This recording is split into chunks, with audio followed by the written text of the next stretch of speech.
I thank you, Mr. Speaker. I ask unanimous consent to revise and extend my remarks. Without objection, so ordered.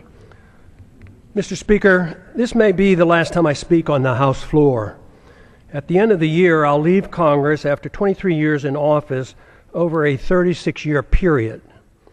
My goals in 1976 were the same as they are today: promote peace and prosperity by a strict adherence to the principles of individual liberty. It was my opinion that the course of the U.S. embarked on in the latter part of the 20th century would bring us a major financial crisis and engulf us in a foreign policy that would overextend us and undermine our national security. To achieve these goals, I sought the government would have had to shrink in size and scope, reduce spending, change the monetary system, and reject the unsustainable costs of policing the world and expanding the American empire. The problems seem to be overwhelming and impossible to solve, yet from my viewpoint, just following the constraints placed on the federal government by the Constitution would have been a good place to start. Just how much did I accomplish? In many ways, according to conventional wisdom, my off and on career in Congress from 1976 to 2012 accomplished very little. No name legislation, no name federal buildings or highways, thank goodness.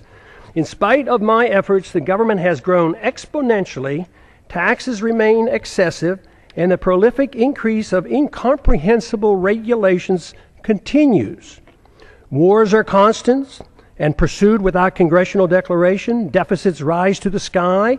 Poverty is rampant, and dependency on the federal government is now worse than any time in our history. All this with minimal concerns for the deficits and unfunded liabilities that common sense tells us cannot go on much longer. A grand but never mentioned bipartisan agreement allows for the well-kept secret that keeps the spending going.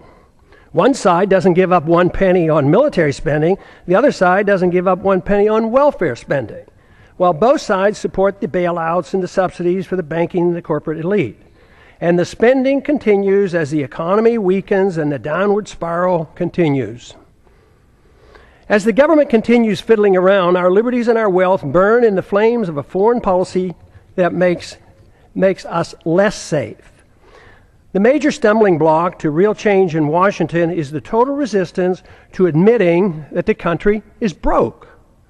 This has made compromising just to agree to increase spending inevitable, since neither side has any intention on cutting spending. The country and the Congress will remain divisive since there's no loot left to divvy up. Without this recognition, the spenders in Washington will continue to march toward a fiscal cliff much bigger than the one anticipated this coming January. I've thought a lot about why those of us who believe in liberty as a solution have done so poorly in convincing others of its benefits. If liberty is what we claim it is, the principle that protects all personal, social, and economic decisions necessary for maximum prosperity and the best chance for peace, it should be an easy sell. Yet history has shown that the masses have been quite receptive to the promises of authoritarians, which are rarely, if ever, fulfilled. Should we have authoritarianism or liberty? If authoritarianism leads to poverty and war and less freedom for all individuals and is controlled by rich special interests, the people should be begging for liberty. There certainly was a strong enough sentiment for more freedom at the time of our founding that motivated those who were willing to fight in the revolution against the powerful British government. During my time in Congress, the appetite for liberty has been quite weak.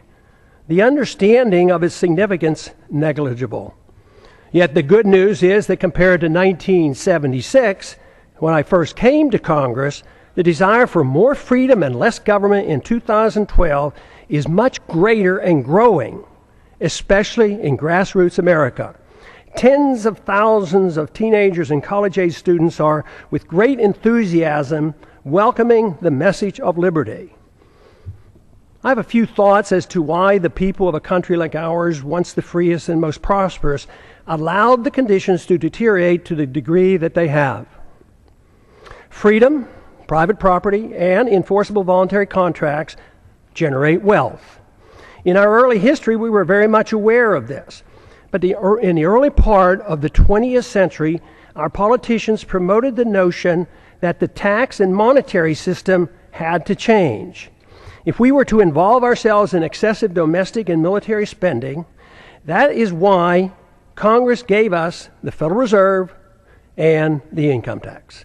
The majority of Americans and many government officials agreed that sacrificing some liberty was necessary to carry out what some claim to be progressive ideas.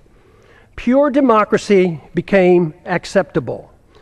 They failed to recognize that what they were doing was exactly opposite of what the colonists were seeking when they broke away from the British.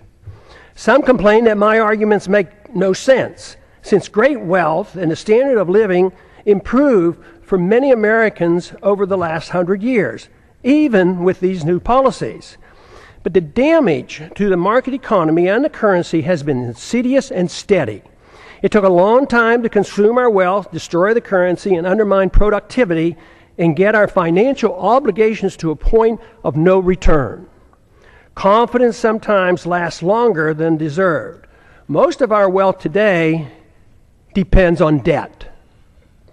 The wealth that we enjoyed and seemed to be endless allowed concern for the principle of a free society to be neglected. As long as most people believed the material abundance would last forever, worrying about protecting a competitive, productive economy and individual liberty seemed unnecessary. The age of redistribution. This neglect ushered in an age of redistribution of wealth by government, kowtowing to any and all special interests, except for those who just wanted to be left alone. That is why today, money in politics far surpasses money currently going into research and development and productive entrepreneurial efforts. The material benefits became more important than the understanding and promoting the principles of liberty and a free market. It is good that material abundance is a result of liberty, but materialism is all that we care. If materialism is all that we care about, problems are guaranteed. The crisis arrived because the illusion that wealth and prosperity would last forever has ended. Since it was based on debt and a pretense that debt can be papered over by an out-of-control fiat monetary system, it was doomed to fail. We have ended up with a system that doesn't produce enough even to finance the debt, and no fundamental understanding of why a free society is crucial to reversing these trends. If this is not recognized, the recovery will linger for a long time. Bigger government, more spending, more debt, more poverty for the middle class, and a more intense scramble by the elite special interests will continue. We need an intellectual awakening.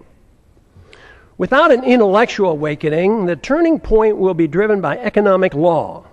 A dollar crisis will bring the current out-of-control system to its knees. If it's not accepted that big government, fiat money, ignoring liberty, central economic planning, welfareism, and warfareism caused our crisis, we can expect a continuous and dangerous march toward corporatism and even fascism, with even more loss of our liberties. Prosperity for a large middle class, though, will become an abstract dream. This continuous move is no different than what we have seen in how our financial crisis of 2008 was handled. Congress first directed, with bipartisan support, bailouts for the wealthy. Then it was the Federal Reserve with its endless quantitative easing. If at first it doesn't succeed, try again. QE1, QE2, QE3, and with no results, we try QE indefinitely. That is, until it too fails. There is a cost to all of this, and let me assure you, delaying the payment is no longer an option. The rules of the market will extract its pound of flesh, and it won't be pretty. The current crisis elicits a lot of pessimism, and the pessimism adds to less confidence in the future. The two feed on themselves, making our situation worse. If the underlying cause of the crisis is not understood, we cannot solve our problems. The issue of warfare and welfare, deficits, inflationism, and corporatism, bailouts, and authoritarianism cannot be ignored. By only expanding these policies, we cannot expect good results. Everyone claims support for freedom, but too often it's for one's own freedoms and not for others. Too many believe that there must be limits on freedom. They argue that freedom must be directed and managed to achieve fairness and equality, thus making it acceptable to curtail through force certain liberties. Some decide what and whose freedoms to be limited. These are the politicians whose goal in life is power. Their success depends on gaining support from special interests. We don't need more isms. The great news is the answer is not to be found in more isms. The answers are to be found in more liberty, which costs so much less.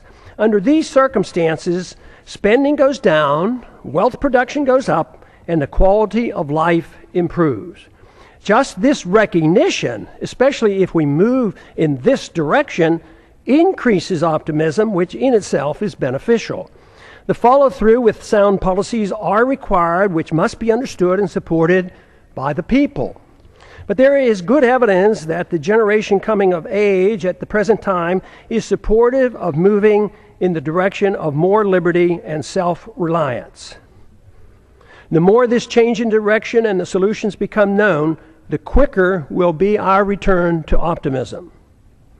Our job for those of us who believe that a different system than the one that we had for the last 100 years has driven us to this unsustainable crisis is to be more convincing that there is a wonderful, uncomplicated, and moral system that provides the answers.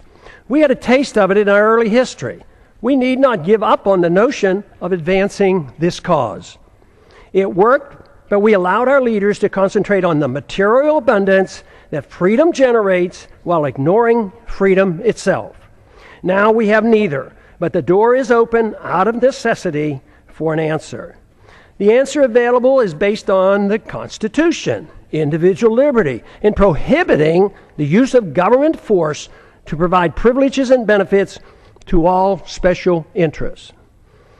After over 100 years, we face a society quite different from the one that was intended by the founders. In many ways, their efforts to protect future generations with the Constitution from this danger has failed. Skeptics at the time of the Constitution, was written in 1787, warned us of today's possible outcome.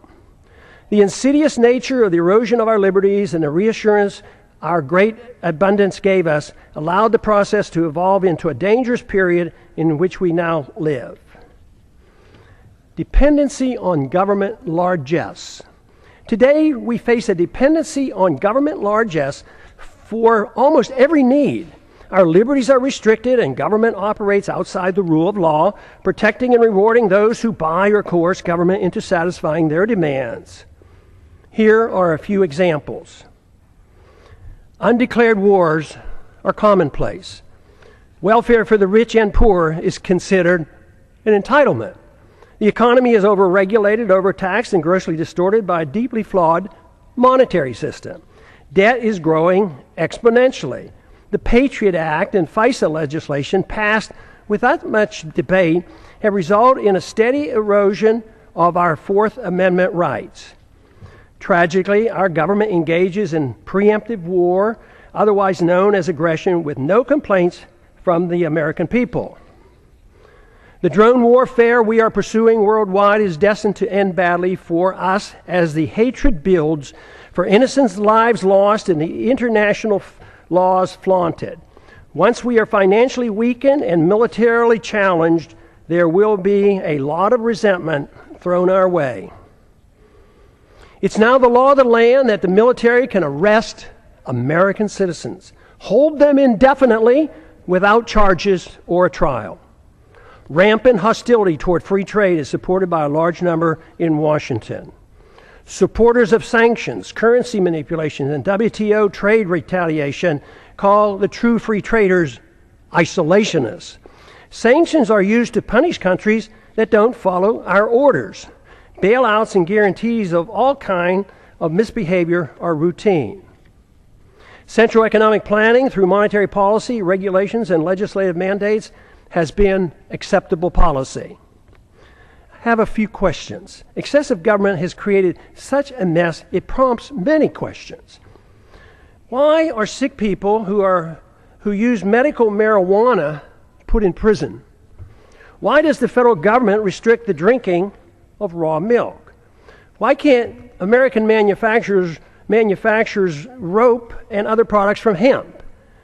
Why are Americans not allowed to use gold and silver as legal tender as mandated by the Constitution? Why is Germany concerned enough to consider repatriating their gold held by the Fed for her in New York? Is it that the trust in the U.S. and dollar supremacy beginning to wane? Why do our political leaders believe it's necessary to thoroughly audit? Why do our political leaders believe it's unnecessary to thoroughly audit our own gold? Why can't Americans decide which type of light bulbs they can buy? Why is it the TSA permitted to abuse the rights of any American traveling by air? Why should there be mandatory sentences, even up to life, for crimes without victims, as our drug laws require? Why have we allowed the federal government to regulate commodes in our homes? Why is it political suicide for anyone to criticize AIPAC? Why haven't we given up on the drug war, since it's an obvious failure and violates the people's rights? Has nobody noticed that the authorities can't even keep drugs out of the prisons? How can making our entire society a prison solve the problem? Why do we sacrifice so much getting necessarily involved in border disputes and civil strife around the world and ignore the root cause of the most dangerous, deadly border in the world, the one between Mexico and the United States? Why does Congress willingly give up its prerogatives to the executive branch? Why does changing the party in power never change policy? Could it be that the views of both parties are essentially the same? Why did the big banks, the large corporations, and foreign banks and foreign central banks get bailed out in 2008, and the middle class lost their jobs and their homes? Why do so many in the government and the federal officials believe that creating money out of thin air creates wealth? Why do so many accept the deeply flawed principle that government bureaucrats and politicians can protect us from ourselves without totally destroying the principle of liberty? Why can't people understand that war always destroys wealth and liberty? Why is there so little concern for the executive order that gives the president authority to establish a kill list, including American citizens, of those targeted for assassination? Why is patriotism thought to be blind loyalty to the government and the politicians who run it, rather than loyalty to the principles of liberty and support for the people? Real patriotism is a willingness to challenge the government when it's wrong. Why is it claimed that if people won't or can't take care of their own needs, that people in government are able to do it for them?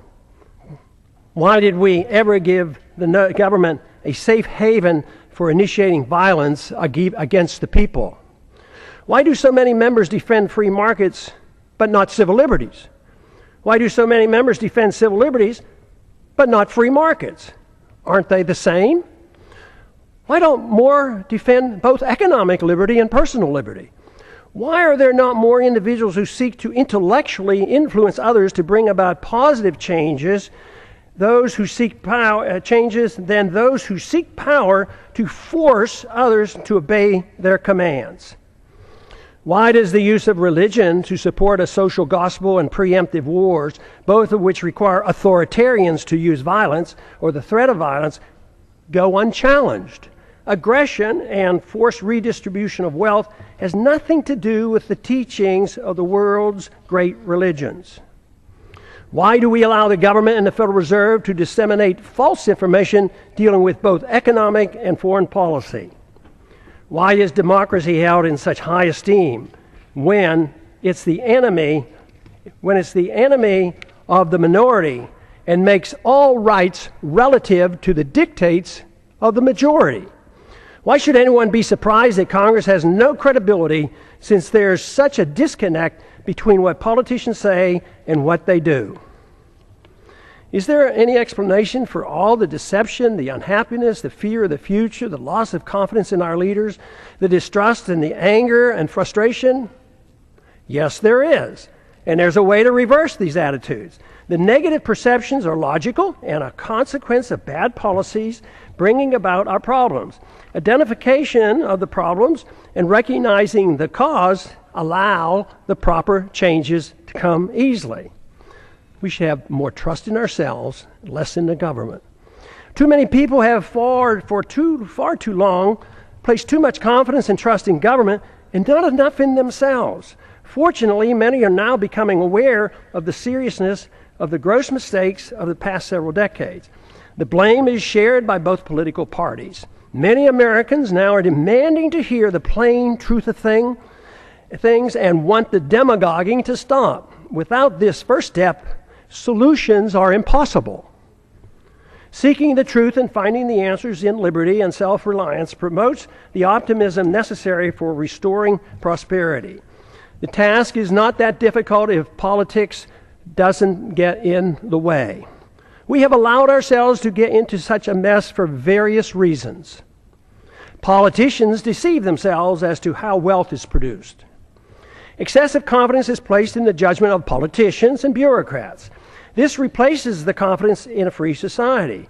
Too many in high places of authority became convinced that only they, armed with arbitrary government power, can bring about fairness while facilitating wealth production. This always proves to be a utopian dream and destroys wealth and liberty. It impoverishes the people and rewards the special interests who end up controlling both parties. It's no surprise that much of what goes on in Washington is driven by aggressive partisanship and power seeking, with philosophic differences being minor.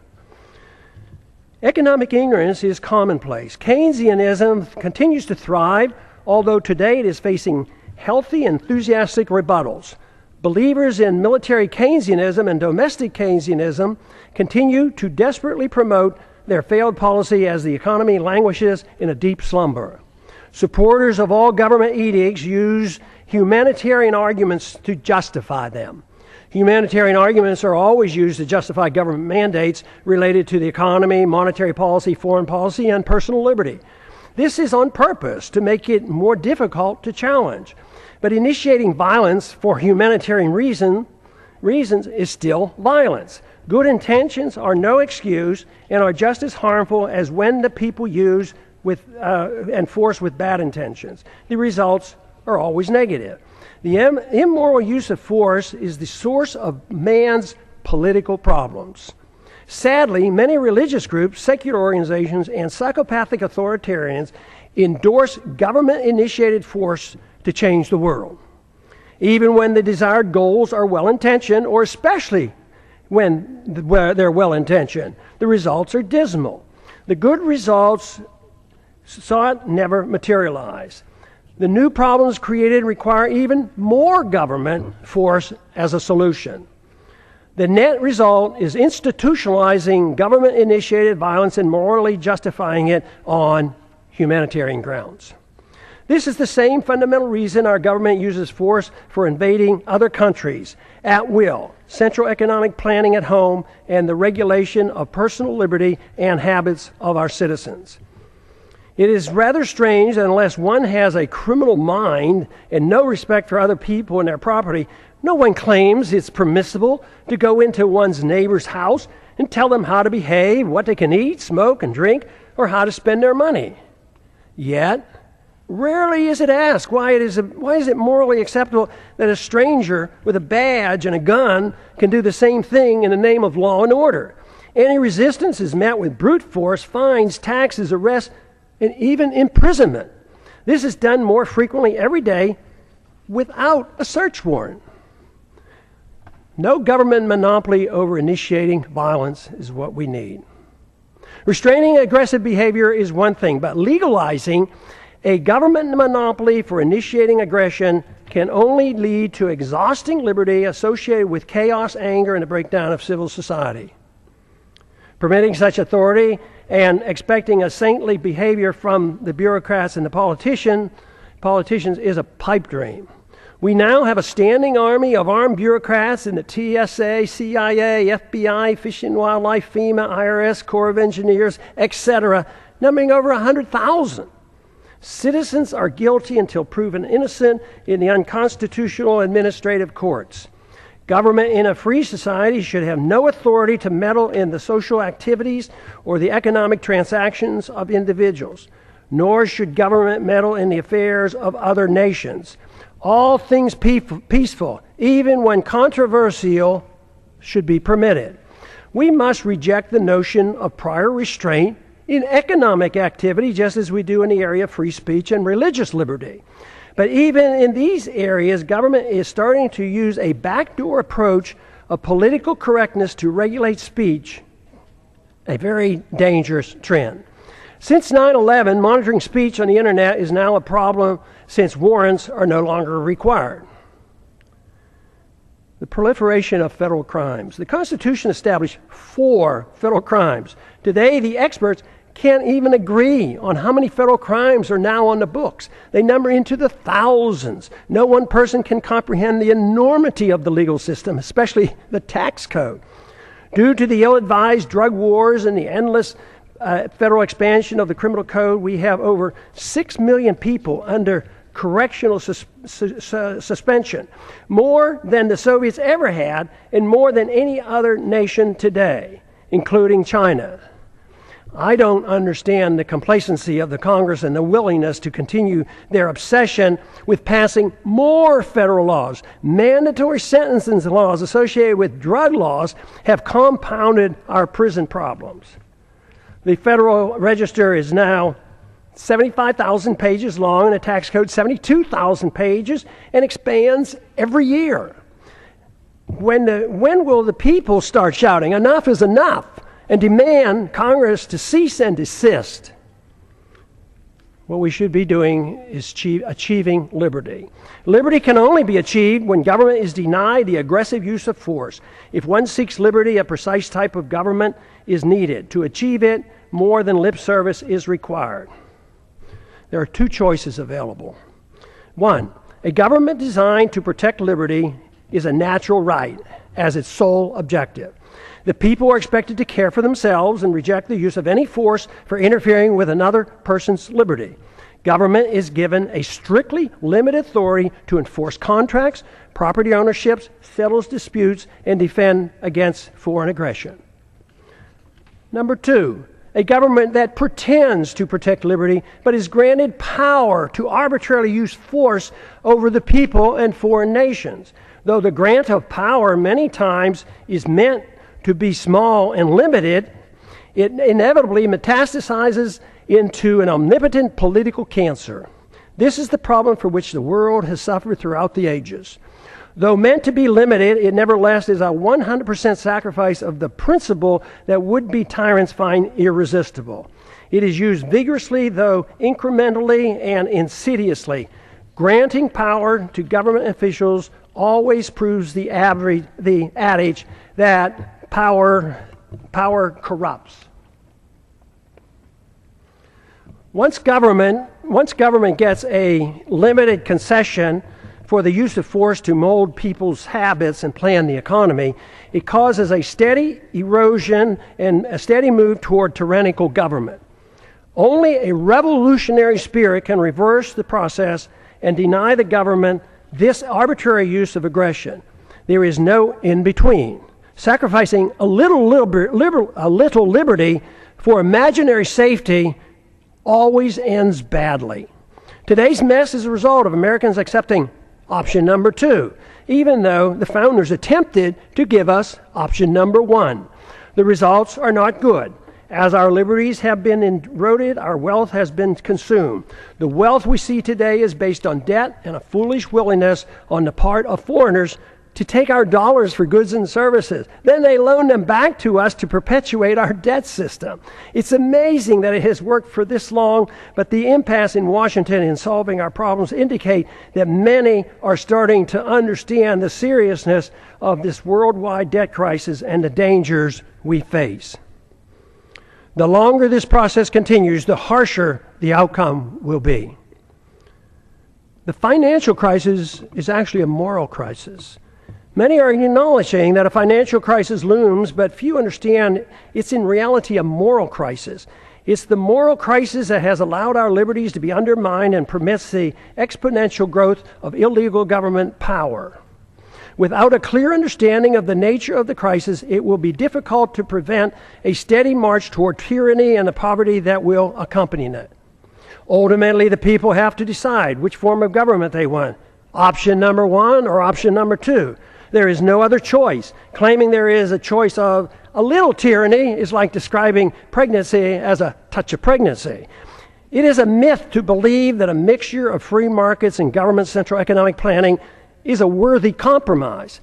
What we see today is a result of that type of thinking, and the results speak for themselves. A culture of violence. Americans now suffer from a culture of violence. It is easy to reject the initiation of violence against one's neighbor, but it's ironic that the people arbitrarily and freely anoint government officials with monopoly power to initiate violence against the American people, practically at will. Because it's the government that initiates force, most people accept it as being legitimate. Those who exert the force have no sense of guilt. It is believed by too many, that governments are morally justified in initiating violence supposedly to do good. They incorrectly believe that this authority has come from the consent of the people.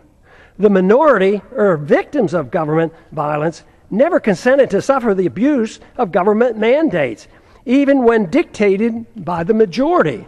Victims of TSA excesses never consented to this abuse. This attitude has given us a policy of initiating war to do good as well. It is claimed that war to prevent war for noble purposes is justified. This is similar to what we were once told that, quote, destroying a village to save a village, close quote, was justified. It was said by a U.S. Secretary of State that the loss of 500,000 Iraqis, mostly children, in the 1990s as a result of American bombs and sanctions was worth it to achieve the good we brought to the people of Iraq. And look at the mess that Iraq is in today. Government use of force to mold social and economic behavior at home and abroad has justified individuals using force on their own terms. The fact that violence by government is seen as morally justified is the reason why violence will increase when the big financial crisis hits and becomes a political crisis as well. First, we recognize that individuals shouldn't initiate violence. Then we give the authority to the government. Eventually, the immoral use of government violence, when things go badly, will be used to justify an individual's right to do the same thing. Neither the government nor individuals have the moral right to initiate violence against another, yet we are moving toward the day when both will claim this authority. If this cycle is not reversed, society will break down. When needs are pressing and conditions deteriorate and rights become relative to the demands and the whims of the majority, it's then not a great leap for individuals to take it upon themselves to use violence to get what they claim is theirs. As the economy deteriorates and the wealth discrepancy increase, as they already are occurring, violence increases as those in need take it in their own hands to get what they believe is theirs. They will not wait for a government rescue program. When government officials wield power over others to bail out the special interests, even with disastrous results to the average citizens, they feel no guilt for the harm they do. Those who take us into undeclared wars, with many casualties resulting, never lose sleep over the deaths and the destruction their bad decisions caused. They are convinced that what they do is morally justified, and the fact that many suffered just can't be helped. When the street criminals do the same thing, they too have no remorse, believing that they are only taking what is rightfully theirs. all moral standards become relative. Whether it's bailouts, privileges, government subsidies, or benefits for some from inflating a currency, it's all part of a process justified by a philosophy of forced redistribution of wealth. Violence or a threat of such is the instrument required and unfortunately is of little concern of most members of Congress. Some argue it's only a matter of fairness, that those in need are cared for. There are two problems with this. First, the principle is used to provide a greater amount of benefits to the rich than to the poor. Second, no one seems to be concerned about whether or not it's fair to those who end up paying for all the benefits. The costs are usually placed on the backs of the middle class and are hidden from the public eye. Too many people believe government handouts are free, like printing money out of thin air and there's no cost. That deception is coming to an end. The bills are coming due, and that's what the economic slowdown is all about. Sadly, we have become accustomed to living with the illegitimate use of force by government. It is the tool for telling the people how to live, what to eat and drink, what to read, and how to spend their money. To develop a truly free society, the issue of initiating force must be understood and rejected. Granting to government even a small amount of force is a dangerous concession. Limiting government excesses versus a virtuous moral people. Our Constitution, which was intended to limit government power and abuse, has failed. The founders warned that a free society depends on a virtuous and moral people. The current crisis reflects that their concerns were justified. Many politicians and pundits are aware of the problems we face, but spend all their time in trying to reform government. The sad part is that the suggested reforms almost always leads to less freedom, and the importance of a virtuous and moral people is either ignored or not understood. The new reforms serve only to further undermine liberty.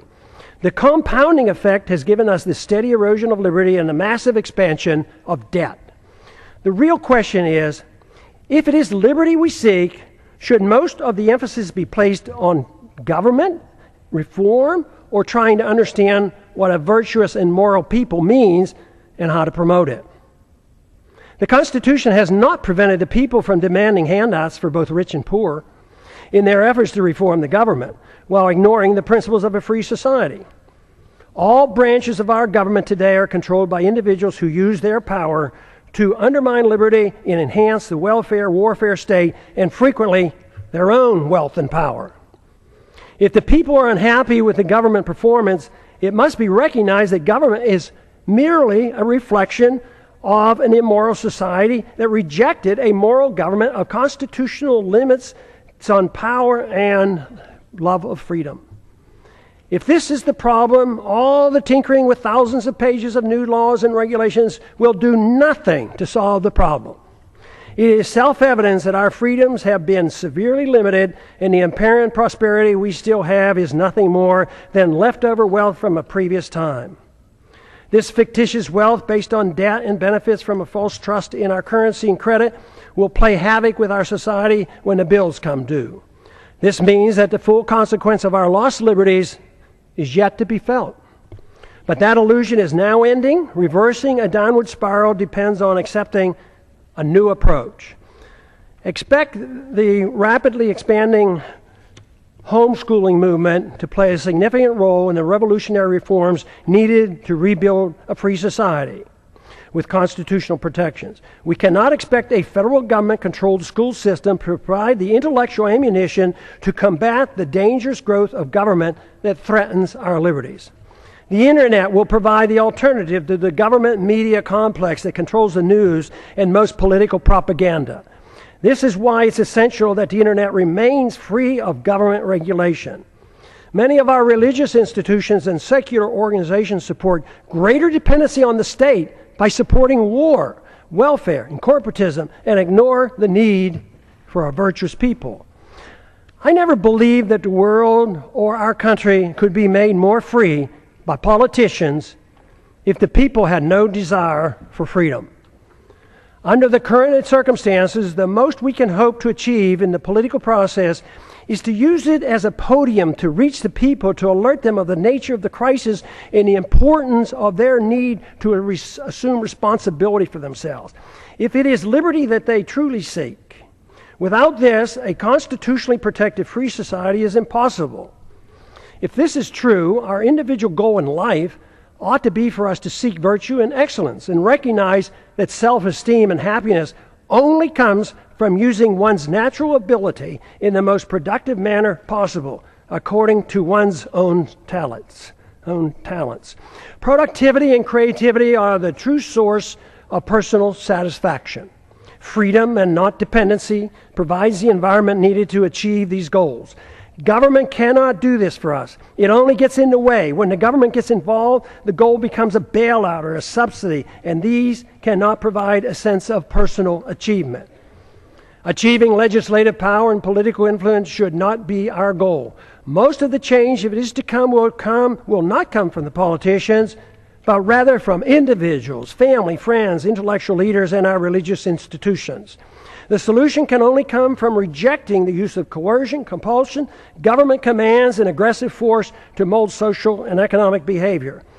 Without accepting these restraints, inevitably the consensus will be to allow the government to mandate economic equality and obedience to the politicians who gain power and promote an environment that smothers the freedoms of everyone. It is then that the responsible individuals who seek excellence and self-esteem by being self-reliant and productive become the victims. In conclusion, what are the greatest dangers that the American people face today that impede the goal of a free society? There are 5. The continuous attack on our civil liberties, which threaten the rule of law and our ability to resist the onrush of tyranny. Number 2, violent anti-Americanism that has engulfed the world. Because the phenomenon of blowback is not understood or denied, our foreign policy is destined to keep us involved in many wars that we have no business being in. National bankruptcy and a greater threat to our national security will result. Number 3, the ease in which we go to war, without a declaration by Congress, but accepting international authority from the UN or NATO, even for preemptive wars, otherwise known as aggression. A financial political crisis as a Number 4, a financial political crisis as a consequence of excessive debt, unfunded liabilities, spending, bailouts, and gross discrepancy in wealth distribution going from the middle class to the rich. The danger of central economic planning by the Federal Reserve must be understood. World government taking over local and U.S. sovereignty by getting involved in the issues of war, welfare, trade, banking, a world currency, taxes, property, ownership, and private ownership of guns must be addressed.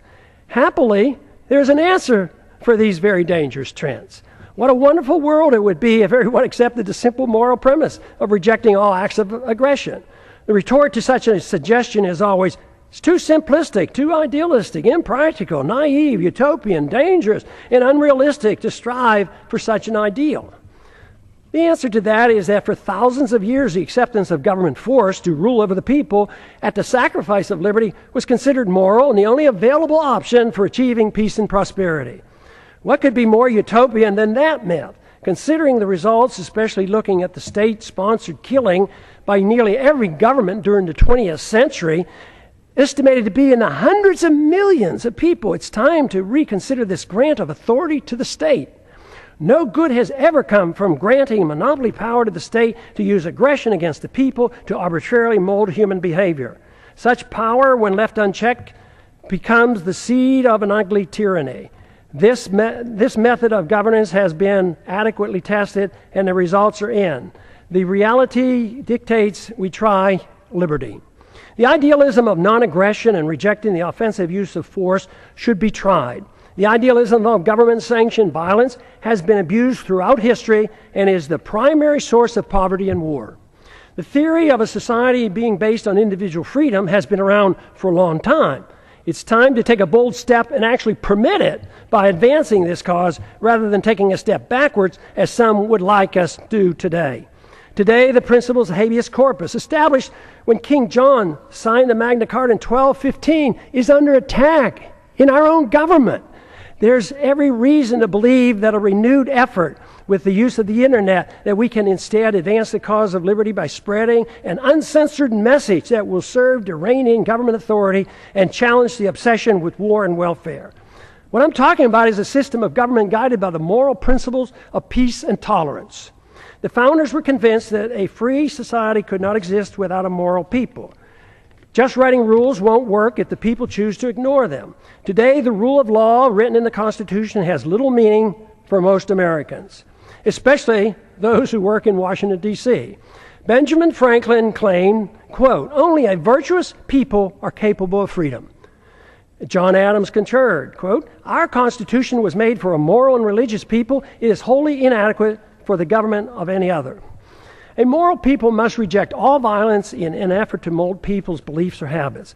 A society that boos or ridicules the golden rule is not a moral society. All great religions endorse the golden rule. The same moral standards that individuals are required to follow should apply to all government officials. They cannot be exempt. The ultimate solution is not in the hands of the government. The solution falls on each and every individual with guidance from family, friends, and community. The number one responsibility for each of us is to change ourselves with hope that others will follow. This is of greater importance than the working on changing the government. That is secondary to promoting a virtuous society. If we can achieve this, then the government will change. It doesn't mean that political action or holding office has no value. At times, it does nudge policy in the right direction. But what is true is that when seeking office is done for personal aggrandizement, money, or power, it becomes useless if not harmful. When political action is taken for the right reasons, it's easy to understand why compromise should be avoided. It's also become clear why progress is best achieved by working with coalitions, which bring people together without anyone sacrificing his principles. Political action, to be truly beneficial, must be directed toward changing the hearts and minds of the people, recognizing that it's virtue and morality of the people that allow liberty to flourish. The Constitution or moral laws per se have no value if the people's attitudes aren't changed. To achieve liberty and peace, two powerful human emotions have to be overcome. Number one is envy, which leads to hate and class warfare. Number two is intolerance, which leads to bigoted and judgmental policies. These emotions must be replaced with a much better understanding of love, compassion, tolerance, and free market economics. Freedom, when understood, brings people together. When tried, freedom is popular. The problem we have faced over the years has been that economic interventionists are swayed by envy, whereas social interventionists are swayed by intolerance or of habits and lifestyles. The misunderstanding that tolerance is an endorsement of certain activity motivates many to legislate moral standards which should only be set by individuals making their own choices. Both sides use force to deal with these misplaced emotions. Both are authoritarians. Neither endorses voluntarism. Both views ought to be rejected. I have come to one firm conviction after these many years of trying to figure out the plain truth of things. The best chance for achieving peace and prosperity for the maximum number of people worldwide is to pursue the cause of liberty. If you find this to be a worthwhile message, spread it throughout the land. And I yield back the balance of my time. Back.